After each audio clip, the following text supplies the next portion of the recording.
На канале Абхазского телевидения информационный выпуск Камши-Кушара. Здравствуйте. За прошедшие сутки тестирование на коронавирусную инфекцию проведено у 495 человек. Диагноз COVID-19 подтвержден у 144 из них. На данный момент в Гудаутской ЦРБ находится на лечении 156 человек.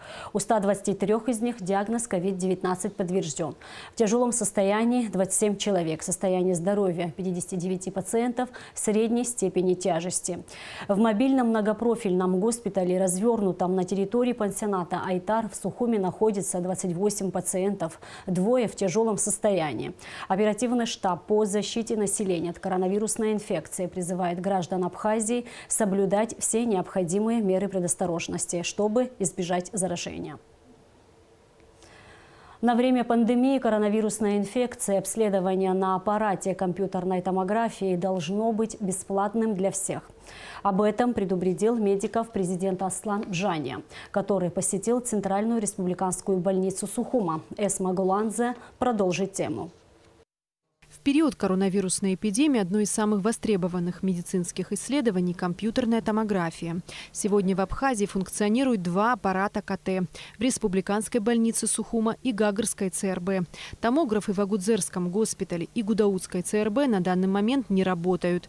Республиканская больница в большом количестве принимает граждан на КТ-диагностику. В последнее время многие стали жаловаться на высокую стоимость исследования – 2500 рублей. В пятницу утром неожиданно для сотрудников больницу посетил президент страны Аслан Бжания. Кадры любительской съемки мы получили от очевидцев. Особый интерес главы государства вызвал кабинет КТ. Аслан Бжания сказал медикам, что наши граждане благодарны за их труд, однако многие жалуются на стоимость КТ. Глава государства поручил руководству больницы проследить за тем, чтобы население на период пандемии могло получать услуги бесплатно в государственном медучреждении на оборудовании, приобретенном за счет госбюджета. Вот почему за комментариями мы в первую очередь обратились к главному врачу больницы. Приход президента в больницу вызвано тем, что на днях какой-то пациент обращался сюда, это в выходной день, и спросил, можно ли попасть на КТ и сколько это стоит. Одна сотрудница сказала, по-моему, говорит, стоит 2500 рублей. И тут же мне позвонил работник Минздрава и сказал, говорит, мне, говорит, очень неудобно было, что вот такое произошло. Я говорю, что, говорю, ты так сильно на себя берешь? То, что у нас в жизни происходит, и это не первый день, это во всех лечебных учреждениях. И вы прекрасно знаете, как будто вы сегодня услышали об этом.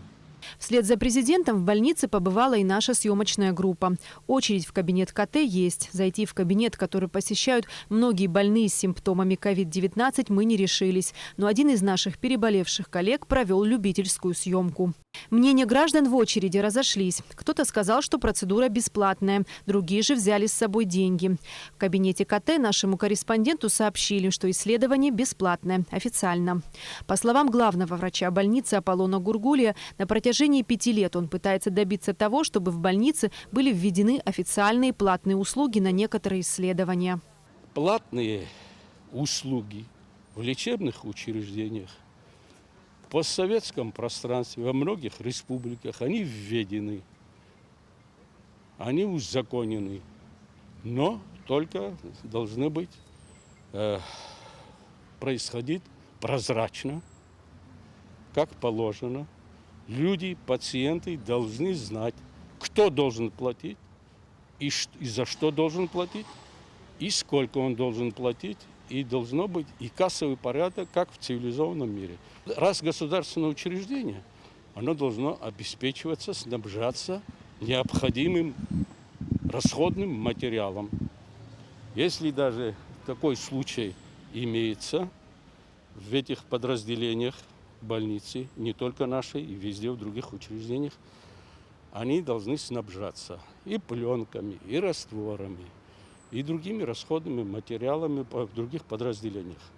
А этого не происходит. И некоторые руководители, не только, в основном, они за свои деньги приобретают, а потом пациенту приходится принимать их за определенную сумму. Эти такси устанавливают сами. А я лично, как главный врач, как руководитель, не могу за каждым пациентом ходить и за каждым специалистом следить. Соответствующие тогда структуры должны работать. Соответствующие структуры ежегодно нас проверяют. Они прекрасно знают об этом. В актах они отражены, а соответствующие реакции со стороны правительства нет.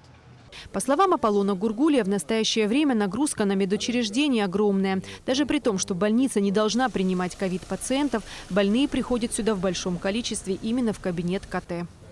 Эсма Голанзе, Сария Кварацхелия, Михаил Братухин, Абхазское телевидение. Министр здравоохранения Абхазии Тамас Цахнаки обратился к коллегам-медикам, соотечественникам, проживающим за пределами Абхазии, с просьбой помочь врачам, работающим в больницах республики. В обращении министра отмечается, что, несмотря на оказываемую Россией помощь российских медицинских бригад, Абхазия продолжает испытывать острый дефицит в медперсонале. Медицинским учреждениям Абхазии, в первую очередь Гудаутской ЦРБ, перепрофилированной под ковид-госпиталь и другим больницам, в которых недавно были организованы специализированные отделения, дополнительно требуются врачи и средний медперсонал. В первую очередь нужны реаниматологи, пульмонологи, терапевты, инфекционисты, эпидемиологи и другие специалисты-медики, имеющие опыт работы с COVID-19. Министерство здравоохранения Абхазии готово официально обратиться к руководству медицинских учреждений, в которых работают абхазские медики, с просьбой командировать их в Абхазию для оказания помощи в борьбе с коронавирусной инфекцией. С 22 октября в Сухумской городской детской поликлинике открыт специальный кабинет с отдельным входом, где принимают и тестируют детей с подозрением на коронавирусную инфекцию. Прием ведут врач и медсестра. За это время с симптомами COVID-19 в поликлинику обратились 19 детей. У двоих из них диагноз подтвержден. Как сообщила главврач детской поликлиники Ада Абухба, на случай острой необходимости в поликлинике подготовлены 20 ПЦР-тестов. О необходимости приема анализов на коронавирус в детской поликлинике говорил мэр Сухума Беслан Эшба на совещании 20 октября. Он поручил управлению здравоохранения столичной администрации оказать содействие в организации сдачи ПЦР-анализов. Новый кабинет в детской поликлинике принимает пациентов с понедельника по пятницу с 9 до 14 часов. В последнее время многие граждане стремятся сделать компьютерную томографию легких без направления врача, на всякий случай. Однако в каждом конкретном случае все необходимые обследования должен назначать только врач. При этом учитываются возраст пациента, наличие сопутствующих хронических болезней, объективное состояние и клиническая картина развития пневмонии. Компьютерная томография нам дает более объемную информацию по поводу процента поражения легочной ткани, но тем не менее рентгеновские снимки также видны. В данном случае, то есть компьютерная томография, исследование – это не панацея для подхода лечения. Я считаю, что самое главное – клиническое течение заболеваний. Люди самостоятельно, то есть не должны обращаться на исследование компьютерной томографии, они должны были направлены от доктора. То есть доктор определяет сроки назначения. Московская абхазская диаспора откликнулась на просьбу Минздрава и оказывает финансовую помощь медикам, работающим в Гудаутском госпитале, сообщает МАД.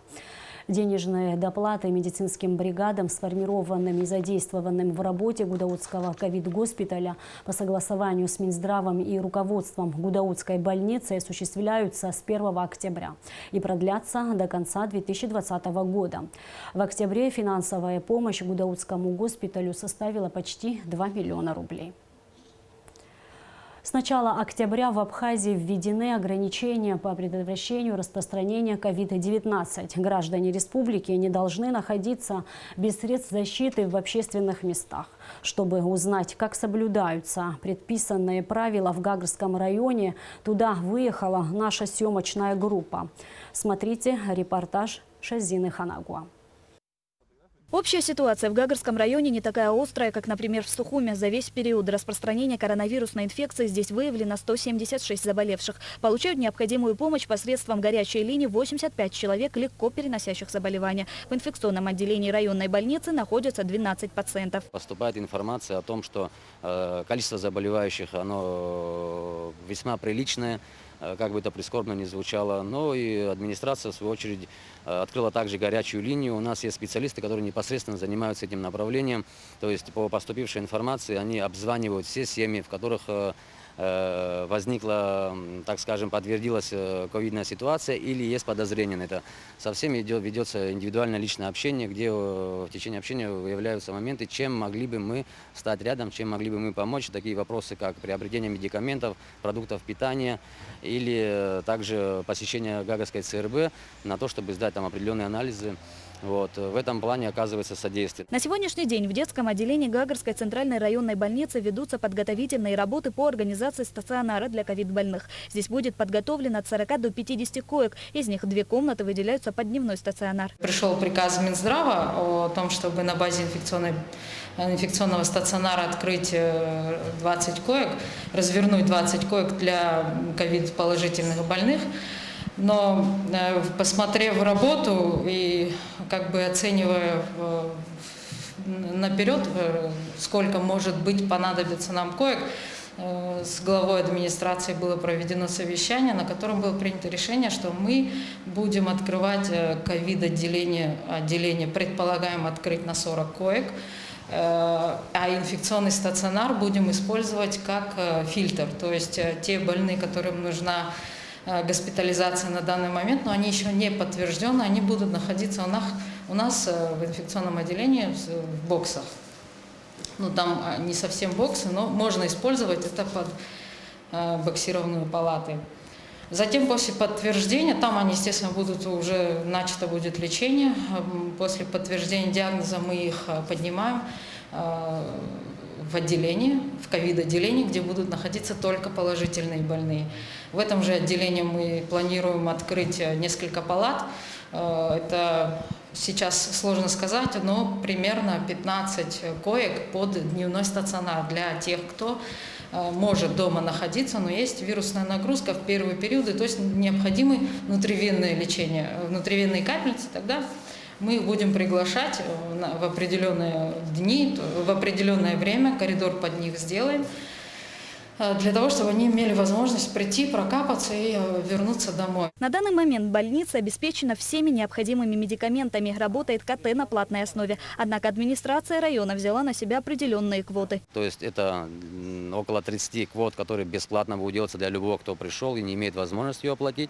Также администрация взяла на себя еще отдельную оплату около 30-40 человек. Эта администрация будет оплачивать их услуги, то есть услуги, которые предоставляет наша больница. А все остальное, но сам аппарат он на коммерческой основе был здесь поставлен. Сейчас стоит вопрос о приобретении данного аппарата. Вот у нас лаборатория биохимическая, которая есть, она также была частная. Сейчас стоит вопрос, мы ее уже приобретаем, будем ее делать также бесплатно для наших людей, то есть силами администрации будем решать этот вопрос. Диана Кангелиди, студентка 4-го курса Гагарского медицинского училища. Она оказалась в числе студентов училища, которые приехали в качестве волонтеров в больницу как раз во время съемок. Я пришла в больницу проходить здесь практику с тяжелобольными людьми, коронавирусной инфекцией, потому что я хочу помогать своей стране в столь тяжелый период, когда нам не хватает рук медицинских сотрудников. Мы направились в центр города, чтобы узнать, соблюдаются ли меры предосторожности. Прохожие в большинстве своем маски не надевают и даже не хотят об этом говорить. Общественный транспорт в Гагре есть, но в очень небольших количествах.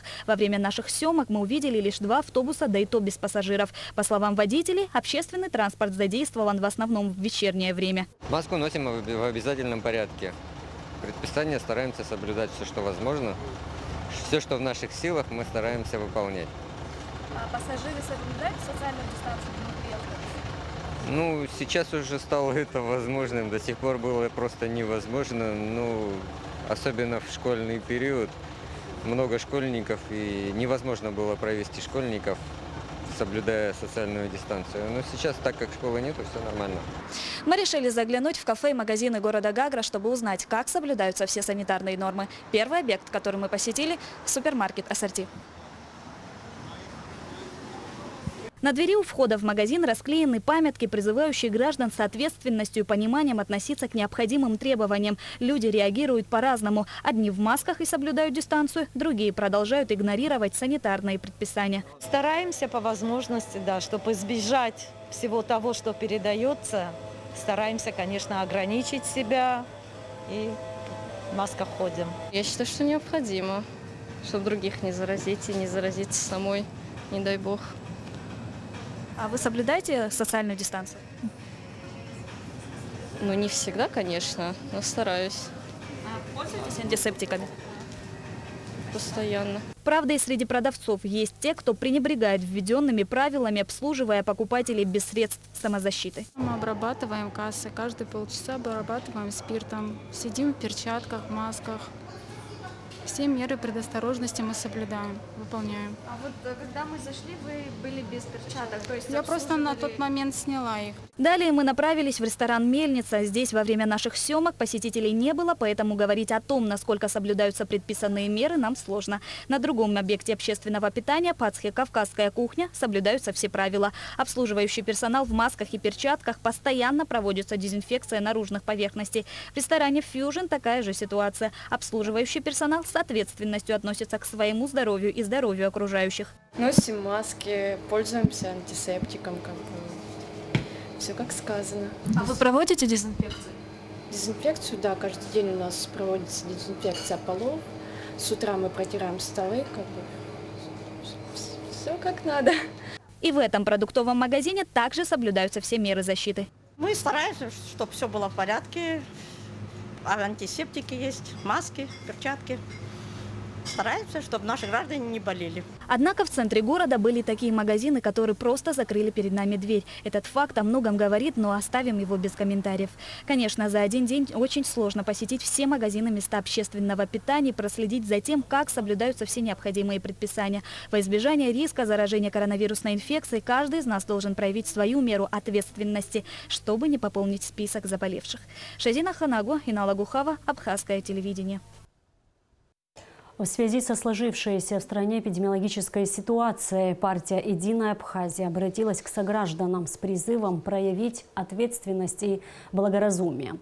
Речь не только о соблюдении ограничительных мер. Необходимо прекратить политические спекуляции на тему пандемии, наложить мораторий на политические акции. В этот тяжелый час все общество, представители всего политического спектра, как и во время Отечественной войны народа Абхазии, должны сплотиться и помочь героическим врачам преодолеть беду, отмечается в частности в обращении политической партии «Единая Абхазия». Более 40 человек было захвачено в заложники во время ограбления банка в Зугдиде днем 21 октября. После многочасовых переговоров преступник, прикрываясь 3 заложниками, вышел из здания, после чего в СМИ сообщили, что он направился в сторону Абхазии, чтобы скрыться от преследования. Как отметил в интервью нашей программе секретарь Совета безопасности Республики Сергей Шамба, переход в Абхазию террориста, захватившего заложника в Зугдидском банке, невозможен. Если преступник будет задержан на территории республики, его дальнейшая судьба будет решаться после установления личности и причастности к преступлениям, совершенным на территории Абхазии. Пограничные службы приведены в усиленный режим работы. Кроме того, там присутствуют дополнительные силы. И если такое пересечение границы произойдет, я думаю, что он будет задержан на нашей стороне. Но мне не кажется, что у него есть такие планы, потому что совершенно очевидно, что на территории Абхазии наши службы его задержат, он будет арестован. Дальнейшая его судьба будет решаться в зависимости от того, какие правонарушения он совершил на нашей территории. И кроме того, Является ли он гражданином Абхазии, вообще мы ничего не знаем пока об его личности. Поэтому в соответствии с этим будут решаться остальные вопросы. Но еще раз повторяю, я не думаю, что у него есть такие планы на самом деле. Я знаю, что есть некоторые опасения того, что это напоминает события предвоенные, когда на территории Абхазии якобы был преступниками перевезен министр Кавсадзе. Но сейчас ситуация не такая совершенно. Вы знаете, что там совместно с нашими пограничниками несут службу и пограничные российские войска. Кроме того, у нас есть договор с Российской Федерацией о военном сотрудничестве. Поэтому такие провокации со стороны Грузии мы не ожидаем. Позже стало известно, что полиция Грузии задержала мужчину, который захватил заложников в банке Зугдиди 21 октября. Однако в четверг, 22 октября, на это же отделение банка было совершено повторное нападение. Ограблена машина инкассации, украдено $75 тысяч. Ход мероприятий по обеспечению электроэнергии потребителей в осенне-весенний период и на время ремонтно-восстановительных работ в тоннеле Ингургэс, выполнение постановления Кабмина о мерах по регулированию деятельности по добыче криптовалют, а также реализацию инвестпрограммы обсудили в Черноморэнерго на совещании Совета директоров с участием вице-премьера, министра экономики Кристины Озган. Как известно, в Москве достигнута договоренность о поставке электроэнергии в республику на время ремонтных работ на Ингургэс. Предстоит прием больших объемов мощностей, с которыми раньше не приходилось сталкиваться. Линии, по которым пойдет переток, пока не готовы к таким нагрузкам. В связи с этим в Черноморэнерго проводится колоссальная подготовительная работа. На совещании также обсуждалась серьезная проблема, связанная с резкими перегрузками трансформаторов в связи с подключением майнингового оборудования. Гендиректор Черноморэнерго Михаил Логу обратил внимание присутствующих на то, что необходим жесткий контроль над потреблением населением допустимых мощностей. В ходе совещания также стало известно, что РОП Черноморэнерго направила в Министерство экономики предложение по ужесточению мер административного воздействия и многократному увеличению штрафных санкций за несанкционированное подключение к сетям. На сегодняшний день установлено предварительно, еще раз говорю, предварительное количество потребителей электроэнергии в целях осуществления коммерческих вычислений, так называемого майнинга, порядка 130 операторов. Значит, общий месячный объем потребления на сегодняшний день составляет 36 миллионов киловатт-часов в месяц. Значит, соответственно, если мы умножаем на объем годового потребления, мы с вами выходим на самый минимальный уровень того, что мы на сегодняшний день установили. Конечно, хочу сказать, и я думаю, Михаил Валерьевич, вы со мной согласны, и коллеги тоже, это пока только первый этап условной легализации, значит, операторов, которые занимаются этим видом деятельности. Это работа, которую провела Черноморэнерго на данном этапе, уже отфиксирована. Прошу усилить работу в этом направлении для того, чтобы мы понимали, где эти точки находятся и кто этими процессами управляет на местах. Ну, если брать в расчет тариф, который мы установили, и те цифры, которые я сейчас озвучила, фактически в месяц мы должны с них собирать почти 54 миллиона рублей. На мой взгляд, эта цифра может быть весьма относительная с точки зрения фактических наших возможностей. На сегодняшний день установленная мощность потребления – это фактическая, но это не означает, что мы имеем право и имеем возможность, соответственно, предоставить такой объем потребления. Значит, задача Черноморэнерго на сегодняшний день состоит в том, чтобы определить максимальные либо минимальные возможности, значит, предоставления таких мощностей и, соответственно, только исходя из таких расчетов предоставлять право на подключение. Самое важное в этом, опять, чтобы было понимание у тех людей, которые оставляют здесь заявления, что их пожелания не всегда совпадут с реалиями и не всегда совпадут, а более того, наверное, почти никогда не совпадут с реальным объемом, который мы можем себе позволить им выделить. Вот к этому коммерческие потребители должны относиться с пониманием, потому что иначе, опять-таки, да, это отразится не только на них, а на других потребителей и на энергетике в целом. Сотрудниками МВД задержаны разыскиваемые по подозрению в грабеже житель Сухума и жители Москвы. Также подозреваемый в совершении грабежа. Все подробности в оперативной сводке Министерства внутренних дел.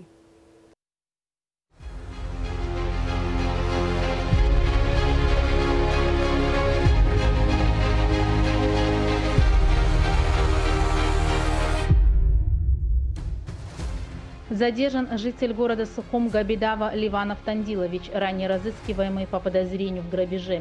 Преступление имело место 25 октября 2017 года. На тот момент неизвестный открыто похитил из салона припаркованного по улице Кугони автомобиля потерпевшей банковские карты, денежные средства и личные вещи, после чего с места происшествия скрылся. В производстве следственного отдела УВД по городу Сухум находится уголовное дело, возбужденное 26 октября 2017 года по признакам преступления, предусмотренного пунктом Г части 2 статьи 158 Уголовного кодекса Республики Абхазия. В ходе предварительного расследования установлено, что к совершению данного преступления причастен гражданин Габидава Ливанов Тандилович 1992 года рождения, местонахождение которого установить не удалось, в связи с чем 15 ноября 2017 года последний объявлен в розыск. Гражданин Габидава задержан и водворен в изолятор временного содержания сотрудниками Управления уголовного розыска МВД Абхазии в результате проведения оперативно-розыскных мероприятий. Последний по настоящее время скрывался от следствия суда. Как прокомментировала следователь УВД столицы, в суд города Сухум направлено ходатайство об избрании меры пресечения в отношении гражданина Габидава в виде заключения под стражу. Уголовное дело, возбужденное по факту открытого хищения чужого имущества, совершенного в крупном размере, возобновлено к производству.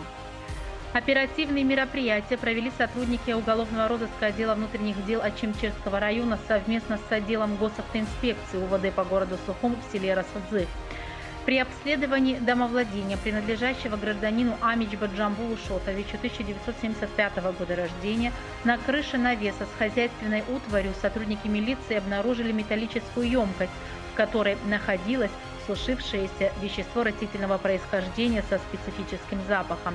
Ветвь, похожая на растение конопли, а также аналогичное вещество обнаружено и изъято из емкости у хозяйственного строения на территории данного участка, а в самом строении домовладелец высушивал кусты растений, которые сотрудниками милиции также были изъяты и направлены на исследование в экспертно-криминалистический центр МВД. В ходе обследования приусадебного участка гражданина Амичба среди культурных насаждений обнаружены корни растений конопли, запрещенной к возделыванию на территории Республики Абхазия. Как впоследствии установлено экспертами, изъятые растения являются наркосодержащими и могут быть использованы в качестве сырья для изготовления наркотического вещества марихуана. По факту изъятия наркотического вещества в особо крупном размере и наркосодержащих растений в отношении Джамбула Амичба возбуждено уголовное дело по части 3 статьи 223 и части 2 статьи 228 Уголовного кодекса Республики Абхазия. Расследование проводит следственная группа отдела внутренних дел Ачимчирского района.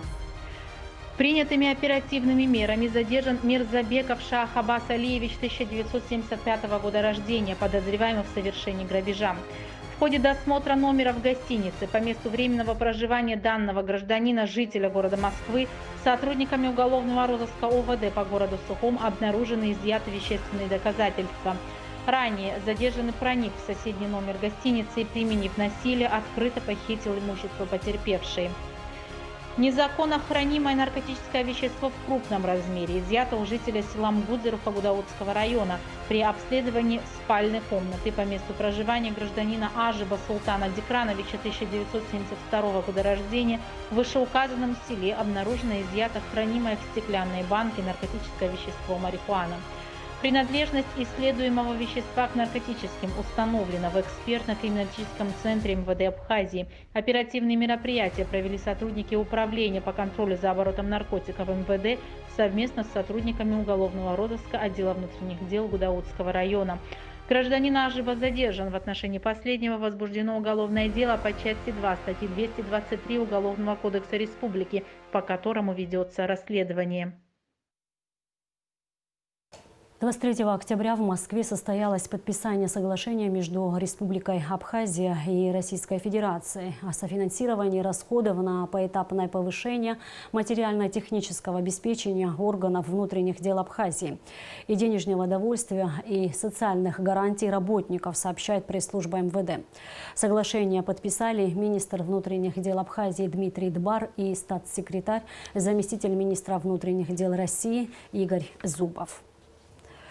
С 25 октября по 10 декабря начинается нерест рыбы. В этот период традиционно запрещается лов фореля и лосося.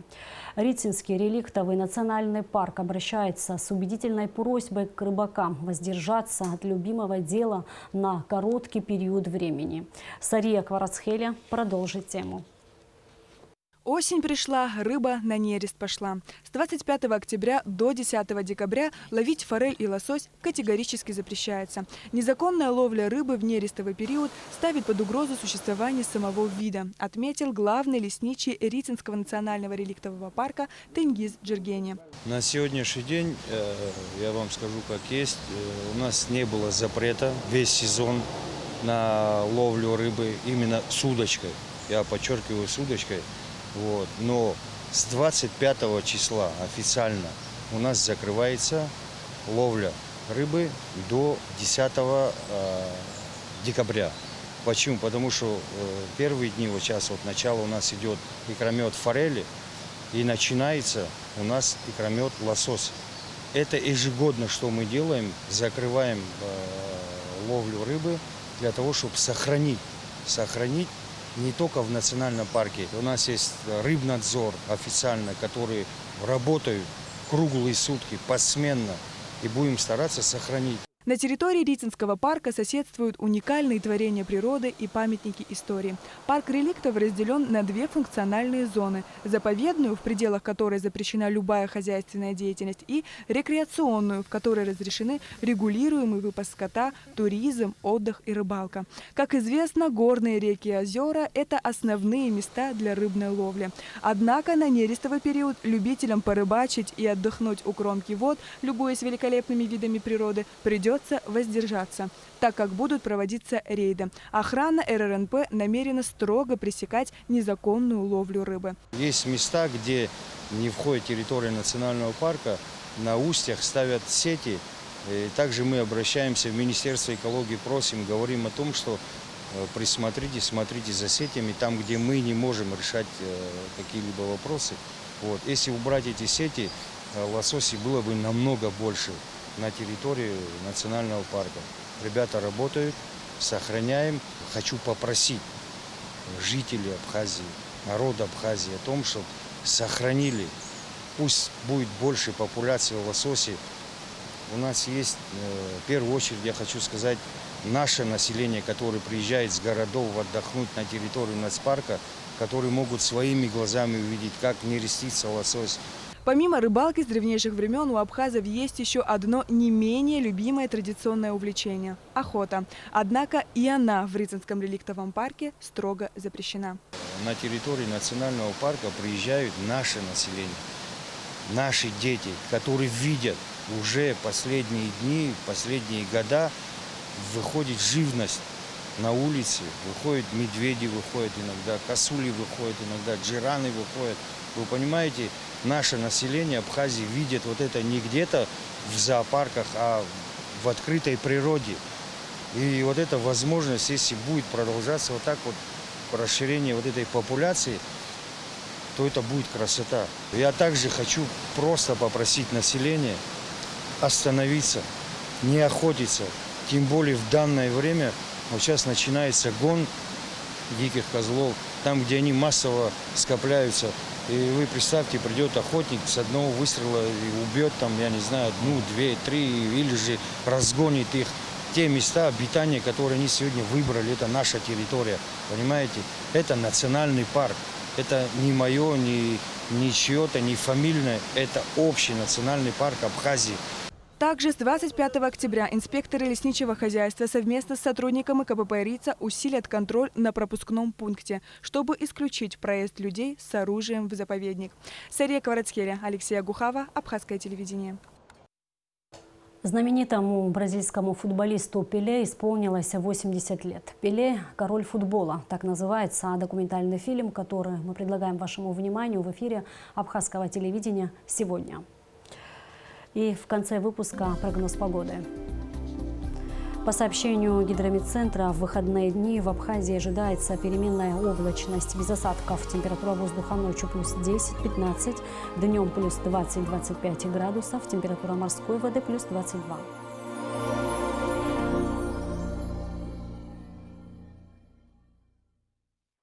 И на этом наш выпуск завершен. Спасибо за внимание. Всего вам доброго.